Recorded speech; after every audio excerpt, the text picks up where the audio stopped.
우리가 인생을 어떤 중요한 전환점이 된다 그랬을 때 우리가 변곡점이다 이제 그런 표현을 쓰는데요. 이 변곡점이라는 말이 수학에서 나오는 용어인데 미분적분 그 함수를 그리다 보면 올라가다가 내려가는 지점 있죠? 내려가다가 올라가는 그 방향이 바뀌는 지점을 우리가 변곡점이다 이렇게 말을 합니다. 쉽게 말하면 이제 전환점이다, 터닝 포인트다 이렇게 말을 할 수가 있겠는데요. 아마 우리 인생을 여러분들 각자가 도화지 위에 그려본다면 때로는 참 인생의 상승 곡선을 그리는 올라가는 그런 곡선이 있을 것이고, 때로는 평평하게 가는 곡선도 있을 것이고, 때로는 아래로 추락하는 하강 곡선도 있을 것이고, 우리 인생이 그렇게 직선이 아니죠. 끊임없는 굴곡과 어려움을 통해서 여러 가지 인생을 겪는 것을 볼 수가 있습니다. 여러분의 인생 가운데는 어떤 전환점, 변곡점이 있으십니까? 아마 사람들마다 여러분 잘 돌아보시면 바로 인생의 어떤 그 순간, 그 몇몇의 사건들이 우리 인생을 많이 뒤바꿔 놓은 그런 전환점들이 여러분 각자 인생마다 아마 있으실 것 같습니다.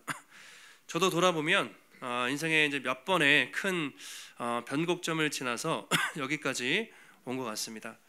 제 기억으로 가장 큰 첫 번째 변곡점은 대학에 가서 이제 하나님을 인격적으로 만난 것이 가장 큰 전환점이었던 것 같아요.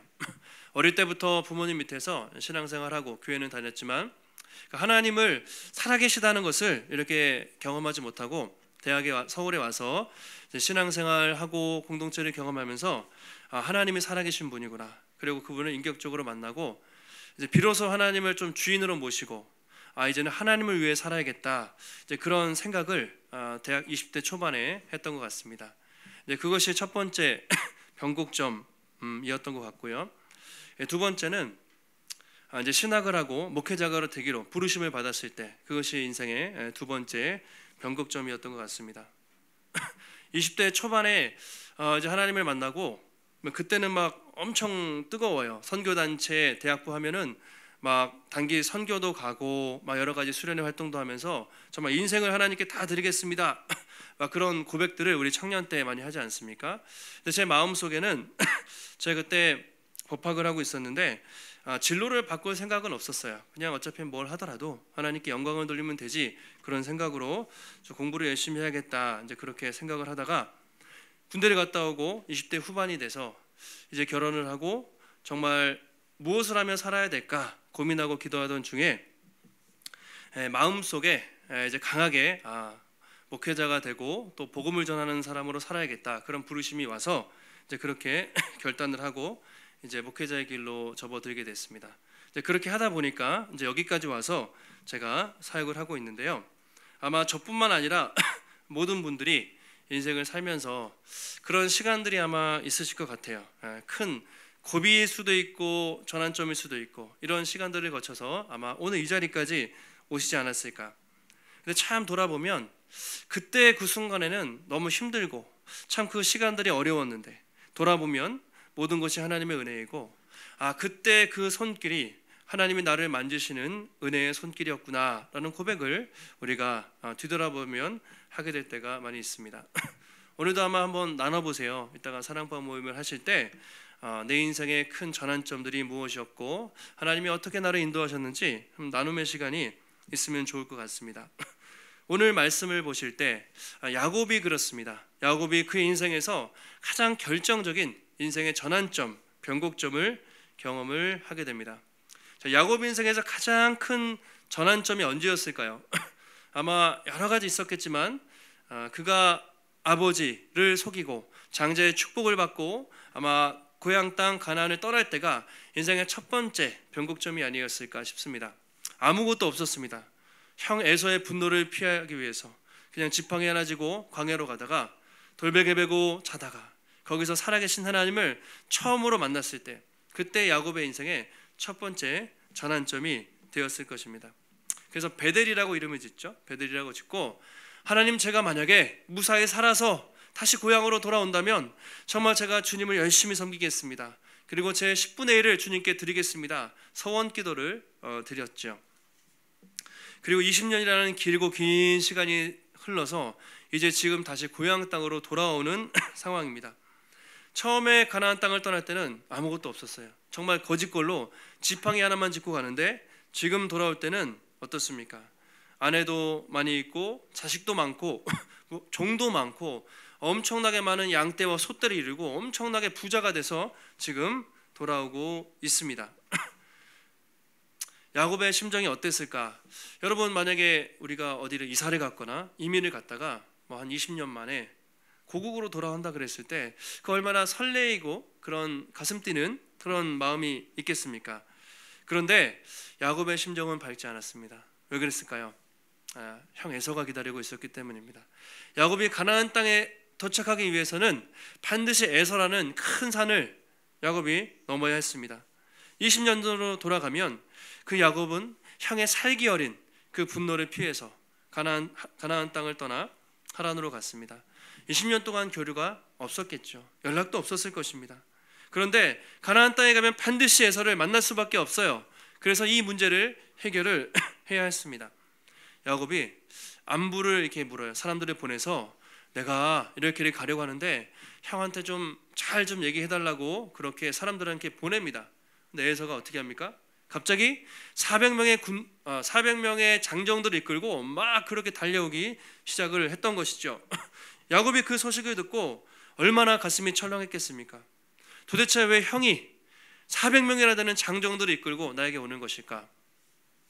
만약에 에서가 정말 야곱을 반기는 마음이었으면 뭐 자기 혼자 오거나 몇 명만 데리고 왔겠죠. 여러분, 400명이라는 엄청난 거의 막 군대처럼 막 그렇게 왔을 때 야곱의 마음이 얼마나 두렵고 떨렸겠습니까? 성경에 보면 야곱이 심히 두렵고 벌벌 떨었다고 실제로 기록이 돼 있어요. 내가 잘못하면 죽을 수도 있겠구나. 지난 20년간 그 장인 라반 밑에서 죽도록 고생하면서 자수성가했잖아요. 많은 자녀들과 많은 소떼와 양떼를 얻고 나름대로 부자가 되고 돌아오는데 하루아침에 이 모든 것을 잃고 자기 목숨도 잃을 위기에 처하게 된 것이죠. 네. 야곱이 역시 야곱답게 좀 잔머리를 살짝 굴려요. 빨리 두 대로 나눠야겠다. 만약에 형이 한쪽을 치면 내가 다른 쪽이라도 살아남아야겠다 싶어서 두 대로 사람들과 짐승들을 그렇게 나누고 있습니다. 그러니까 야곱이 원래 잔머리를 잘 쓰잖아요. 인간의 어떤 술수를 이제 여기서 볼 수가 있어요. 그런데 뒤에 말씀을 보시면 야곱이 그렇게 잔머리만 쓰지 않고 하나님께 간절히 기도하는 모습이 나와 있는데요. 그것이 오늘 우리가 읽은 말씀 앞에 32장 9절 이하에 12절까지 야곱이 간절히 하나님께 기도하는 장면이 9절 이하의 말씀에 나와 있습니다. 성경을 잠깐 보시면 9절에 이렇게 되어 있죠. 내 조부 아브라함의 하나님, 이삭의 하나님 여호와여, 주께서 전에 내게 명하시기를 내 고향 족속에게로 돌아가라, 내가 은혜를 베풀리라 하지 않으셨습니까? 먼저 하나님께 그렇게 기도를 합니다. 하나님을 부르죠. 아브라함의 하나님, 이삭의 하나님, 주님이 무사히 돌아가게 했다고 약속해 주시지 않으셨습니까? 그리고 10절에는 나는 주께서 베푸신 은총과 그 진실하심을 조금 더 감상할 수 없습니다. 내가 지팡이만 가지고 왔으나 지금 많은 때를 이루었습니다. 하나님의 은혜를 야곱이 고백을 합니다. 그리고 11절에 정말 야곱이 하고 싶었던 기도가 이것이죠. 내가 죽게 간구합니다. 내 형의 손에서, 이 에서의 손에서 나를 건져내옵소서. 내가 두렵습니다. 그가 나와 자식들을 다 죽일까 봐 두렵습니다. 야곱이 하나님 앞에 간절히 기도를 하고 있습니다. 우리가 이 모습을 보면 전에 있던 야곱과 좀 틀리다는 생각을 하죠. 야곱은 전에 기도하는 사람이 아니었습니다. 자기 생각, 자기의 잔머리, 자기의 열심으로 그렇게 살았던 사람인데 그 에서를 맞닥뜨리는 상황 앞에서 하나님 앞에 간절히 기도하고 있습니다. 하나님의 은혜를 고백할 줄 아는 사람이 되었습니다. 또 하나님의 약속을 붙잡는 사람이 되었습니다. 그것이 바로 20년 동안 하란 생활을 통해서 야곱이 배운 것이에요. 전에는 자기 힘과 능력으로 살았지만 하란에서 힘들고 어려운 시간을 겪으면서 하나님이 채우시는 은혜도 경험하고 하나님의 약속의 말씀도 붙잡는 믿음이 생겼던 것이죠. 이제 그렇게 기도한 후에 이제 야곱이 여러 때로 나눠요. 한 번에 탁 보내지 않고 한 여러 번에 걸쳐서 이렇게 먼저 짐승을 보내고 그 다음번에 또 보내고 그렇게 행렬을 나눕니다. 그래서 그 숫자를 보면 한 600마리 가까이 된다고 해요. 그러니까 뭐 몇십 마리 보낸 게 아니라 수백 마리를 보낼 정도면 야곱이 얼마나 그렇게 좀 복을 받은 부자가 됐는지 우리가 알 수가 있습니다. 그렇게 많이 보내놓고 이제 자식들하고 가족들만 남아요.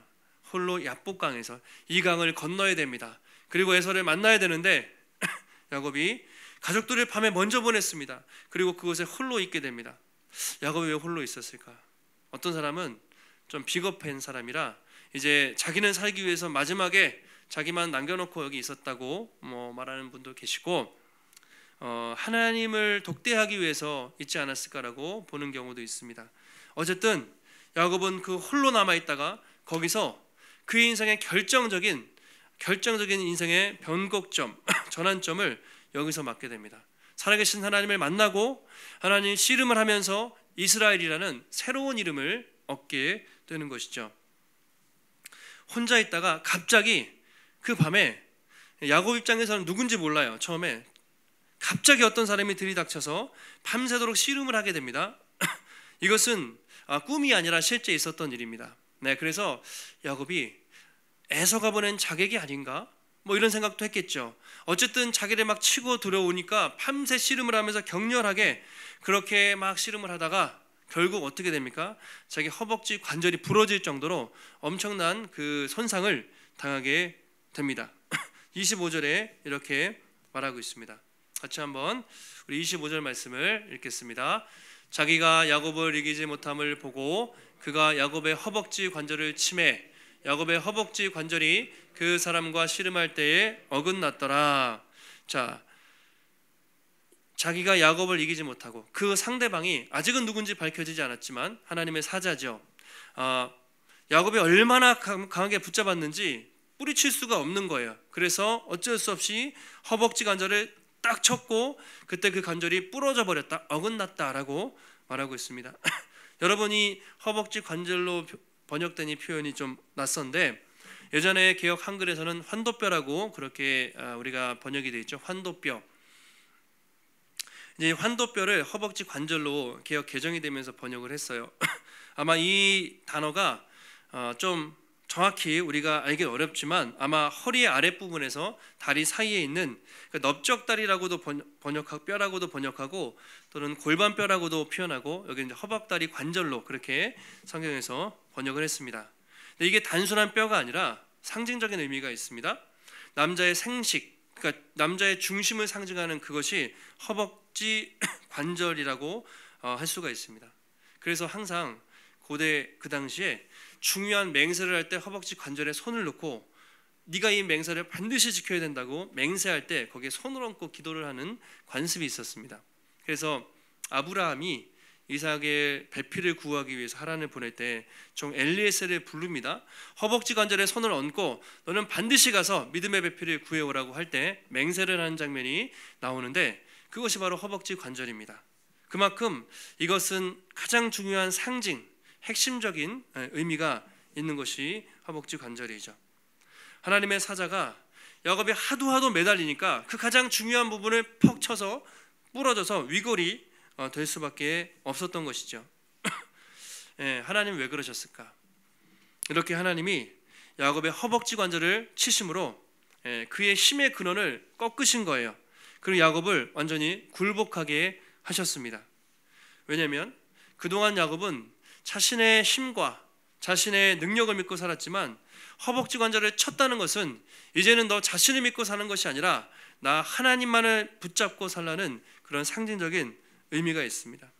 그래서 허벅지 관절, 환도뼈는 여러분 우리의 자아, 내가 믿고 의지하는 것, 나의 자기 중심성 이런 것들을 상징한다고 볼 수가 있습니다. 하나님 우리가 신앙생활하다가 반드시 이걸 꺾으시는 일들이 많이 있어요. 우리의 자아, 우리의 고집을 반드시 꺾으실 때가 있습니다. 여러분 이게 꺾이지 않으면 우리는 성숙할 수 없죠. 성화가 안 돼요. 예수 믿고 우리가 한 번에 구원받는 것이 아니라 끊임없이 성화를 하는데 우리가 꺾이지 않으면 변화되지 않아요. 그리고 하나님은 반드시 이 꺾인 사람들을 쓰시죠. 자기가 강한 사람들은 하나님이 쓰실 수가 없어요.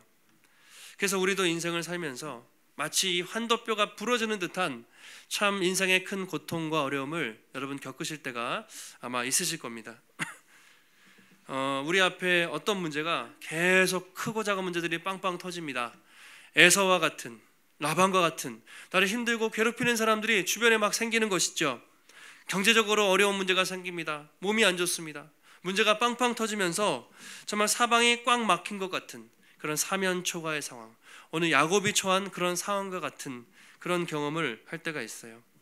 하나님 우리를 계속해서 코너로 몰아 넣으시는 것 같습니다. 보통 사람들은 이러면 어떻습니까? 낙심하고 좌절하고 답답해합니다. 하나님이 잘 보이지 않습니다. 그렇죠? 그런데 우리가 오늘 말씀을 잘 보시면 반대로 생각하면 바로 이런 상황이야말로 우리가 살아계신 하나님을 깊이 경험할 수 있는 가장 좋은 기회가 될 수가 있다는 것이죠. 오늘 하나님은 의도적으로 이런 상황을 만드시고 야곱을 부르셨습니다. 어쩌면 우리 인생 가운데서도 하나님이 의도적으로 우리를 광야로 부르시고 우리를 홀로 있는 그런 상황으로 부르셔서 야복강가에 홀로 선 야곱과 같이 우리를 세우실 때가 있어요. 우리는 낙심할 게 아니라 지금 하나님이 나를 부르시는구나 간절히 참고 부르짖으면 바로 그 순간이 우리 인생의 중요한 변곡점이 터닝 포인트가 될 수가 있다는 것이죠. 여러분 한번 우리 자신을 돌아보시면 좋겠습니다. 내가 믿고 의지하는 여러분의 환도뼈, 여러분의 허벅지 관절은 무엇인가? 사람들은 각자 다 자기가 조금 믿고 의지하는 게 다 있어요. 그것이 뭐 자기의 지혜든지 지식이든지 언어든지 학벌, 뭐 스펙 또는 인맥 또는 집안, 뭐 건강, 사람들은 뭐 자기가 가진 어떤 것을 믿고 그것을 중심으로 우리가 살려고 할 때가 많이 있습니다. 근데 하나님은 그걸 치시는 거예요. 너의 힘으로 살 수가 없다. 나만 믿고 살아야 된다라고 말씀을 하시죠.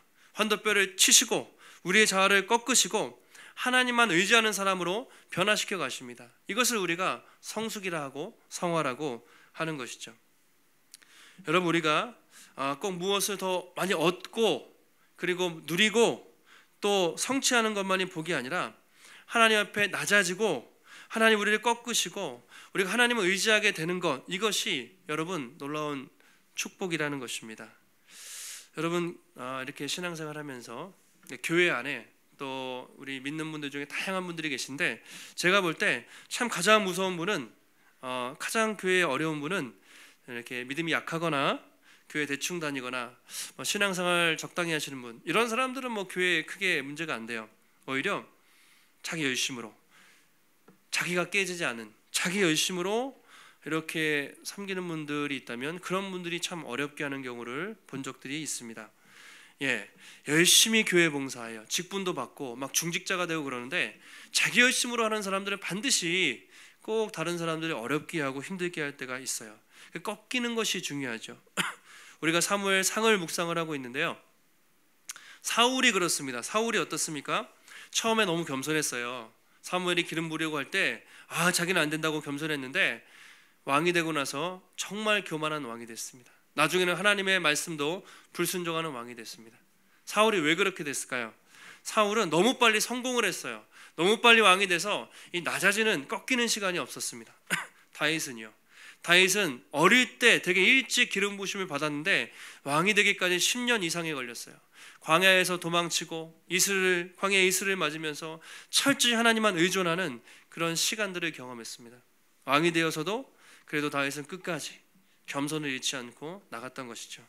그 차이가 바로 꺾였는가, 오늘 야곱처럼 자기의 허벅지 관절이 꺾였는가, 자아가 꺾였는가, 바로 이것이죠. 예수님도 제자들에게 이렇게 말씀하시죠. 누구든지 나를 따라오려거든 자기를 부인하고 자기 십자가를 지고 오라. 자, 자기를 부인하고 자기 십자가를 진다. 많이 들어보셨죠? 그것이 바로 여러분 꺾이는 것이죠.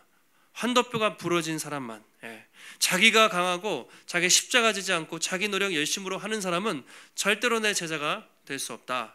하나님 앞에 꺾이고 그리고 낮아진 사람들만이 제자가 될 수 있다고 예수님도 말씀을 하셨습니다.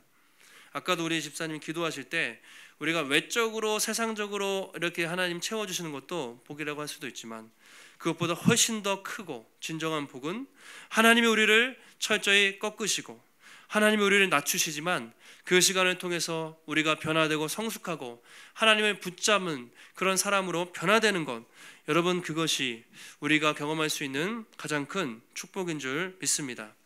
그래서 우리가 어려워요, 누가 힘들게 해요, 꼴도 보기 싫어, 그런 것이 아니라 하나님이 이 시간을 통해서 나를 더 낮추시고 더 아름다운 그릇으로 빚어가시는구나, 오히려 그렇게 우리가 생각을 하면 좋을 것 같아요.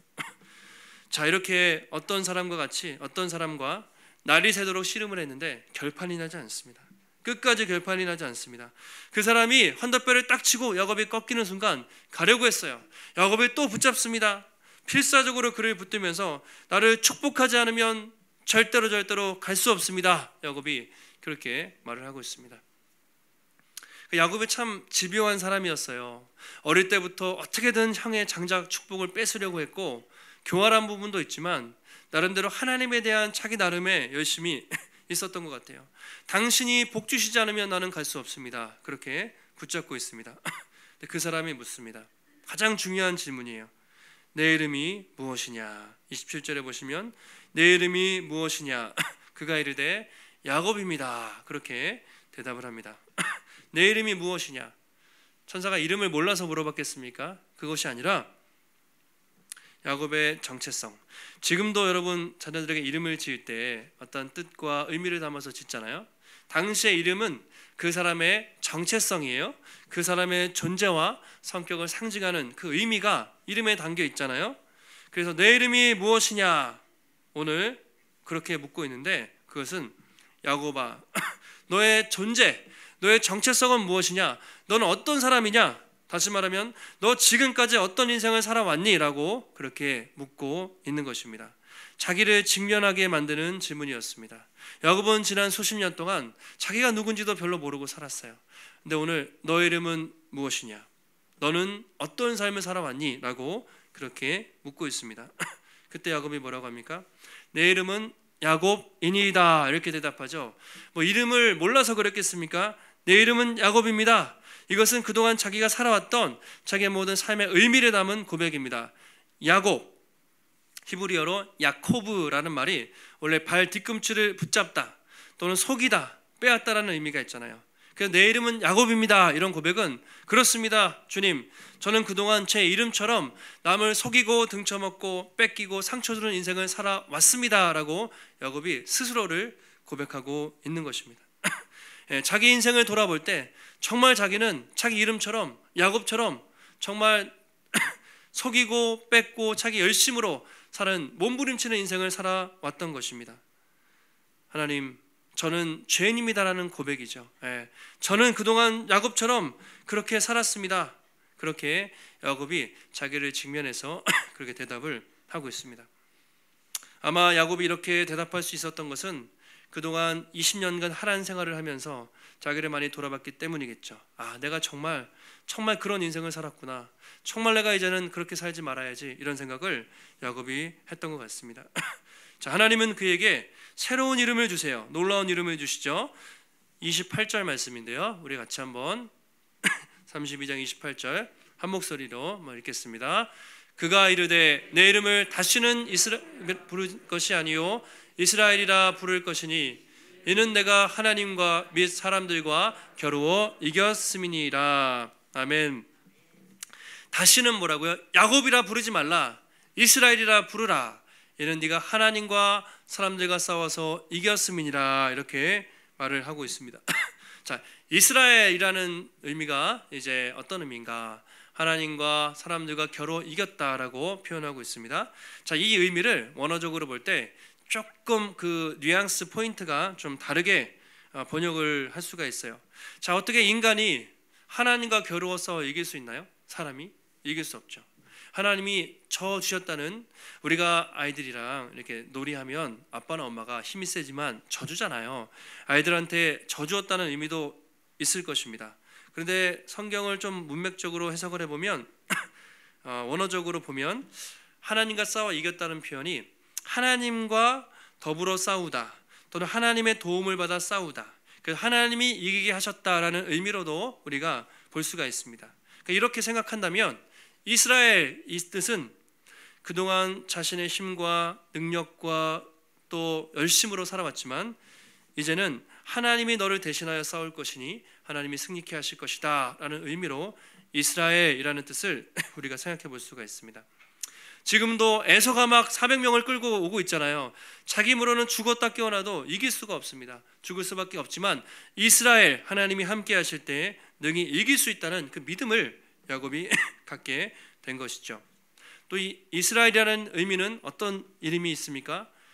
개인의 이름뿐만이 아니라 이스라엘 12지파 한 민족을 상징하는 중요한 이름이 되지 않습니까? 그리고 바로 이 이스라엘이라는 이름은 또 어떻게 됩니까? 야곱의 후손으로 우리 주 예수님이 오시죠. 그래서 예수님을 믿는 자들은 누구든 다 뭐라고 부릅니까? 영적 이스라엘. 그래 우리도 이스라엘 백성이에요. 그래서 바울이 로마서에 보면 혈통적 이스라엘이 아니라 이제는 누구든지 그리스도 안에서 영적 이스라엘, 하나님의 백성이 되었다, 그렇게 말을 하고 있습니다.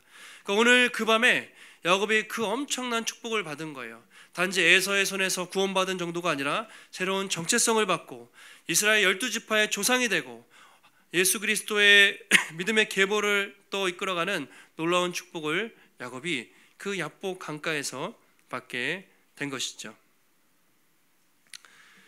야곱이 거기서 놀라서 하나님의 이름, 그래서 브니엘이라고 짓습니다. 브니엘이라고 짓고 하나님을 내가 대면하여 죽지 않았다. 브니엘이라는 뜻은 하나님의 얼굴이라는 의미가 있어요. 내가 여기서 하나님의 얼굴을 봤는데 내가 죽지 않았구나. 31절에 이렇게 기록을 하고 있습니다. 그가 브니엘을 지날 때 해가 돋았고 그의 허벅다리로 말미암아 절었더라, 이렇게 말하고 있습니다. 브니엘을 지날 때 해가 이렇게 야곱 위로 솟아났어요. 자, 이것은 상징이겠죠. 지금까지 어둠이 물러가고 새로운 태양이 떠오르는 것처럼 하나님이 새로운 소망, 에서의 손에서 구원하실 것을 상징적으로 보여준다고 할 수가 있습니다. 허벅다리로 말미암아 절었어요. 자, 이것은 실제로 야곱이 그 후로 평생 다리를 아마 절었을 것입니다. 그런데 그것은 고통스러운 상처가 아니었어요. 영광의 상처였어요. 허벅지 관절을 치시고 야곱의 옛자가 이제 죽고 새로운 사람으로 된 것입니다. 그래서 그때부터 비록 허벅지 관절은, 다리는 절뚝거렸지만 그것은 고통의 기록이 아니라 영광의 상처였습니다. 바울이 그리스도의 흔적을 가지고 내가 산다고 고백했던 것처럼 야곱에게 영광스러운 상처가 된 것이죠. 나중에 야곱이 이제 에서를 금방 만나요. 해가 떴잖아요. 몇 시간 뒤에 에서를 만나게 됩니다. 33장을 보시면 어떻게 됐습니까? 에서가 야곱을 공격한 것이 아니라 둘이 막 부둥켜 안고 울어요. 극적으로 상봉해서 막 형 만나서 좋다고 막 그러고, 에서도 야곱을 친동생으로 그렇게 생각하고 서로 안아주고 또 상봉하는 그런 놀라운 장면이 있습니다. 그때 야곱이 어떻게 행동합니까? 이 전까지는 겁쟁이였어요. 맨날 비겁하게 자기 종들을 먼저 보내고 자녀들을 보내고 자기가 맨 뒤에 섰는데, 에서를 만날 때 브니엘의 경험을 한 다음부터 자기가 맨 앞서 가서 직접 에서를 대면하게 됩니다. 형님, 정말 무난 인사를 드리고 뭐라고 표현하냐면, 제가 형의 얼굴을 보니 하나님의 얼굴을 보는 것 같습니다. 그 고백을 합니다. 더 이상 야곱 앞에는 그 무서운 에서의 얼굴이 아니라 살아계신 하나님의 얼굴을 보는 것처럼 완전한 담대함을 야곱이 갖게 된 것이죠. 그렇게 화해하고 이제 야곱은 가나안 땅을 향해서 한 걸음 한 걸음 더 전진하게 되는 것입니다. 여러분 어떻습니까? 우리가 야곱의 일생을 계속해서 보고 있는데 야곱의 삶을 보면 정말 우리 인생과 같지 않습니까? 너무나 판박이다. 너무 우리 인생을, 나의 삶을 보는 것 같다, 그런 생각을 하게 됩니다. 우리도 전에 내 힘, 내 열심, 자기 힘 믿고 열심히 살다가 하나님을 만났습니다. 그러나 그 후에도 참 많은 어려움을 겪고 여전히 나의 옛사람을 따라서 우리가 살 때가 참 얼마나 많이 있습니까? 하나님의 큰 은혜를 경험하고서도 은혜를 다 잊어버려요. 다시 옛날로 돌아가서 그렇게 살았던 적이 우리가 한두 번이었습니까? 그런데 하나님은 그런 우리를 포기하지 않으시고 오늘 야곱에게 다시 찾아오셔서 그를 만나주시고 그를 놀랍게 그에게 복을 주셨던 것처럼 하나님도 우리를 포기하지 않고 찾아오시죠. 우리가 때로는 버티면 환도뼈를 부러뜨려서라도 우리를 꺾으시고 아름다운 그릇으로 성숙한 인격으로 우리를 만들어 가시는 하나님의 크신 사랑을 우리가 경험할 때가 많이 있습니다. 오늘 야곱은 하나님과의 싸움에서 이겼죠. 반대로 말하면 하나님이 져 주셨지만 여러분, 우리 예수님은 우리와의 싸움에서 져 주신 것이 아니라 이 땅에 오셔서 우리 대신에 십자가를 지시고 죽으심으로 우리를 구원하신 놀라운 분이 우리 구주 예수 그리스도이십니다.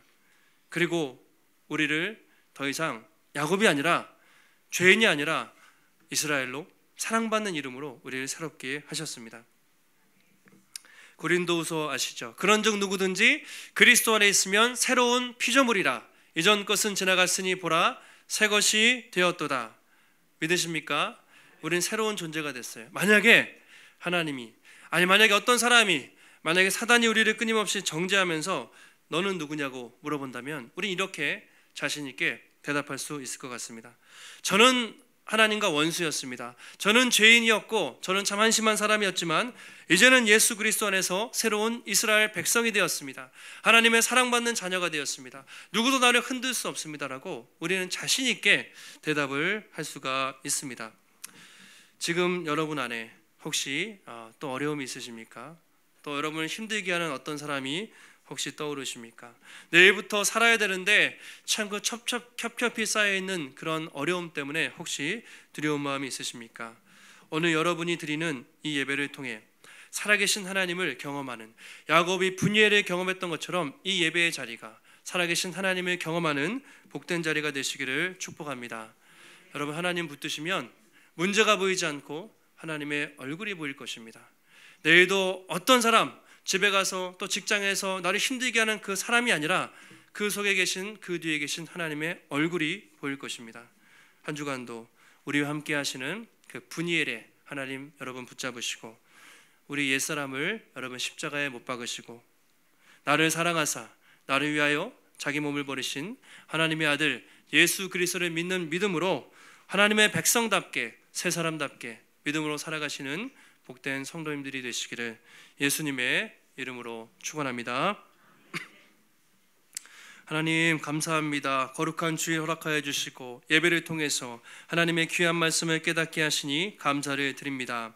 야곱이 정말 뒤에는 라반이 쫓아왔고 또 앞에서는 에서가 있는 사방이 막힌 상황에서 홀로 있다가 살아계신 하나님을 경험하고 비록 그의 자아가 꺾였지만 그는 살아계신 하나님을 만나고 이스라엘이라는 새로운 정체성을 갖게 된 것을 봅니다. 하나님, 우리도 인생을 살면서 많은 문제, 많은 어려움들을 만날 때가 있습니다. 그러나 그때마다 우리를 이제까지 인도해 오신 살아계신 하나님, 에베네셀의 하나님, 그 분이엘의 하나님을 바라보고 우리가 믿음으로 담대하게 걸어갈 수 있도록 하나님 붙잡아 주시옵소서.